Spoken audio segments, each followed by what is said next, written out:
Yo guys, my name is the Judge Prime.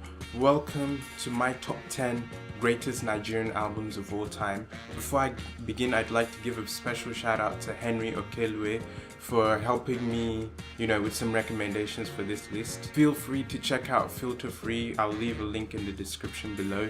They have a lot of great music, Nigerian music reviews and exclusives and things of that nature. I really enjoy using that site. Top 10 greatest Nigerian albums of all time. Obviously, this is my list and it's entirely subjective. You might find that a lot of these albums, about half of these albums were from like 2007 onwards. That's the era that I grew up in. So at number 10, we have the man with the wave at the moment, Wizkid, and his debut album, Superstar. Now this album was released in 2011. Superstar, for me, was a great album. It wasn't short on hits. You had songs like Pakurumo, you had songs like Dondol. Dondol was like huge. That song was played out to the point that I got sick of it. You had the Tease Me Bad Guys, you had What You Wanna Do, and I think it showcased Wizkid's ability to bring the culture forward in terms of the Afrobeats culture. It showed his ability to make hit songs. Like I said, this album was about 17 tracks long and it was packed with just hit upon hit. My favorite songs on this album would probably be What Up, Dondol, What You Wanna Do, and maybe, I don't know, Say My Name. Those would be my favorite songs on this album. But definitely was a great album. He's only had 2 albums so far. So this Superstar and his second album, Ayo, which had obviously songs like Oju Elegba on it. Moving on to number 9, we have what I would say were probably the biggest Nigerian superstars up until maybe last year, and that would be Psquare with their third album, Game Over. Now, Game Over had their hit Do Me. That was like maybe the Nigerian Thriller of this past decade. Game Over for Psquare was a huge album for me. I think that was their best album overall. In like 2014, they had hit songs like Alingo and Personally, but for me, I think Game Over was best. You had songs like No One Like You, YBC, Miss You Die, Do Me. There are 10 tracks that are just pure songs, and out of those 10, maybe 8 or 9 are just like great songs on this album. It's sad to see that I think they've broken up now as a duo because they made such great songs together. So definitely Game Over is an album that you need to check out. So earlier I mentioned Dbanj, and he's number 8 on my list, and with his album The Entertainer. This album was another huge hits packed album. You had songs like Mobono Feli Feli, Suddenly, Fall in Love, Igwe, and Olorun Maje. Dbanj was a hit maker, especially when he was still with Don Jazzy. I think this was definitely an album that really set forth a number of things. A lot of newer artists do look up to Dbanj, and I still give him, I'd say, for me personally, I'd say he is my number 1 new school-ish, if you can put him in that new school category, like new school artist. And with The Entertainer, it really brought forth not just Dbanj, but it brought forth Don Jazzy's ability to create great hits. Obviously, we say that a lot of music is based on the beat. Don Jazzy really had the ability to make insane beats, and the chemistry was really reflected here on The Entertainer.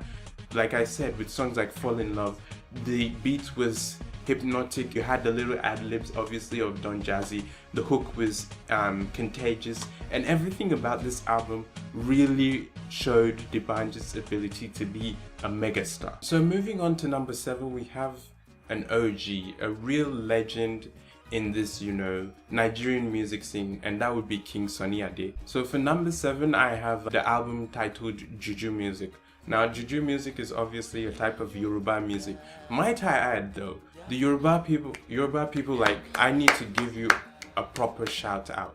You guys are immensely talented, like on a god level when it comes to music. I don't see any group of people that is musically and culturally talented as the Yoruba people, so shout out to them. So back to Juju music, I think this is an album that really influences a lot of Yoruba artists, and not just Yoruba artists, but the entire culture of Nigerian music in general. This is an album that a lot of people's parents listen to, and thus they listen to themselves. It's very hypnotic, although a number of these tracks are in Yoruba and I'm not very familiar with the Yoruba language. You have a lot of different elements on it. You obviously have the talking drums on it. You have different fusions, and it's just a very refreshing, organic, African sounding album. And I think it peaked at number 111 on Billboard's pop albums, and it's a very good album if you're into, or you want to look more into the history of African music and Nigerian music. It opens with the song titled Jafumi. Jafumi is a very, funky track. You get into it. I'd say that's my favorite track on this album. Very funky, very groovy album. King Sunny Ade, the legend himself. So moving on to number 6, we have the legend Two-Face Idibia with his album Grass to Grace. This is his second album, and it's following his debut album Face to Face. On this album, again, it's not short of hits.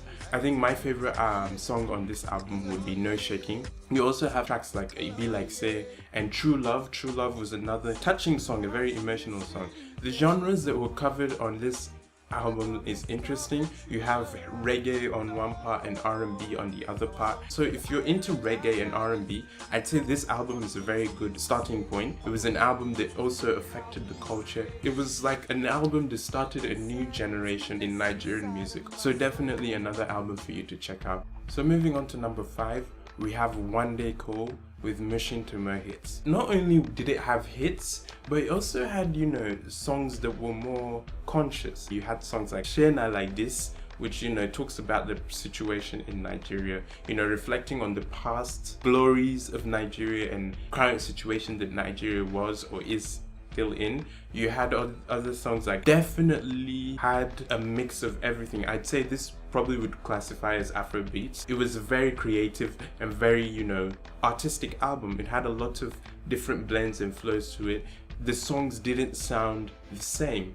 Every song sounded different, and the songs were very enjoyable from start to finish. I think this album was about 16 tracks long. There were so many great songs on this album. So in number 4, we have my favorite Nigerian artist, my favorite Nigerian rapper, and maybe my top 5 favorite artists in general, with his second album, MI2 The Movie. For me, I think MI is an instrumental figure in Nigerian rap, and he sort of made rapping cool in Nigeria. MI2 The Movie is one of my favorite albums, and I'd say MI's best album so far. Obviously, The Chairman, which he dropped in 2014, was a great album. MI2 was not short on hits, it wasn't short on content. He's just an amazing lyricist, and I think he's overlooked. To me, he can go top 5 with any mainstream rapper. J. Cole, Kendrick, Drake, I don't care. MI can take these guys on, and he really, showed that with this. He have songs like Action for Him, which featured, a great guy who I did a review of his album, Brimo. You have songs like Africa Rapper Number 1, Beef. I think MI2 The Movie was a great collection, and it was a cohesive collection of songs, and that's something you don't really see these days. A lot of artists just jumble songs together and just put them out. I think this was well thought through and planned out and well articulated in its rollout. And MI2 The Movie, great album, especially if you're into Nigerian music and Nigerian rap. I don't think you can talk about Nigerian or African rap without talking about MI. Moving on to number 3, we have another more legendary figure. We have Baba Olatunji with his Drums of Passion. Now this is a more spiritual or spirit invoking album with a lot of rhythmic chants and talking drums. I do feel like possibly this was an inspiration behind artists like eBay with their eBay album. The chants and the melodies there really give you a rhythmic feel. I don't know why I get the feeling like his music has been used a lot in movies whenever they're talking about Africa. This is definitely an album to get into if you want to explore the origins, more so the origins of Yoruba music. So in number 2, we have an artist that I cannot praise enough, the amazing Asha, with her second album, Beautiful Imperfections. This is a flawless album to me. Now Asha is a French-Nigerian artist who had a lot of influence from people like Erykah Badu, Lauryn Hill and Fela. She invokes a lot of, soul and R&B into more traditional Yoruba music. I'd say her songs are very uplifting and very reflective. I think a song like Why Can't We is definitely a song you should start your day off with. Maybe is another beautiful song, talking about life. This is just a beautiful album, and I'd say my top 5 greatest albums of all time, not just Nigerian. So definitely check out Beautiful Imperfections. Despite it being called an imperfection, I would say it is perfect. So in the number 1 position, I don't think you can talk about Nigerian music realistically without mentioning this legendary individual who is largely responsible for creating the genre and the sound that most Nigerian music now follows. He's the iconic Fela, the best of the black president. Now obviously this is a compilation album and I know that, but it's just because all his other albums are like, 2-3 tracks long, and obviously because of the fact that his tracks are longer. If you want to gain an essence of as to who Fela was and the type of music he made, this is where you start. This album has Lady, Shakara, Gentleman, Zombie, ITT. There's so many classic Fela songs. I wish my favorite, like Authority Stealing, was on this album, but it isn't. Fela, the best of the black president, I think really tries to get the best Fela songs, and they kind of get there. I'd say you have to listen to almost all his songs to understand the genius that it is. Now, something you might point out is a lot of his verses don't rhyme, which is something you kind of need to do for an artist. Your verses need to rhyme, but it's more of a spoken word thing, and he talks a lot about colonialism. He's a Pan-Africanist, so of course if you are white supremacist, you're not going to enjoy it. He talks about Nigerian government and things that were happening in Nigeria within the 70s and the 80s. As for my favorites on this album, everything, but if I'm forced to recommend, I'd say probably ITT, Army Arrangement, Zombie, Shakara. Those are maybe some of the songs I'd recommend to you. Definitely try and get your hands on Fela Kuti. I don't think you can claim to be a lover of music and not listen to Fela. So that's my top 10 greatest Nigerian albums of all time. It's a subjective list and a lot of people would disagree with me. So let me know in your comments any albums maybe I overlooked and what your top 10 would consist of. I do hope you do give these albums a listen, and if you're unfamiliar, you've never heard Nigerian music, why not start now? It's great music, and broaden your horizon as to what you know. And if you are Nigerian and you haven't heard these albums, I'm sorry for you. My name is Juju Prime. If you enjoyed this video, please leave a like. I have lots of great content. I have a podcast. I do album reviews and things of that nature. So if you feel so inclined, why not subscribe? And I'll see you in the next video. Have a blessed day, a blessed week, and goodbye.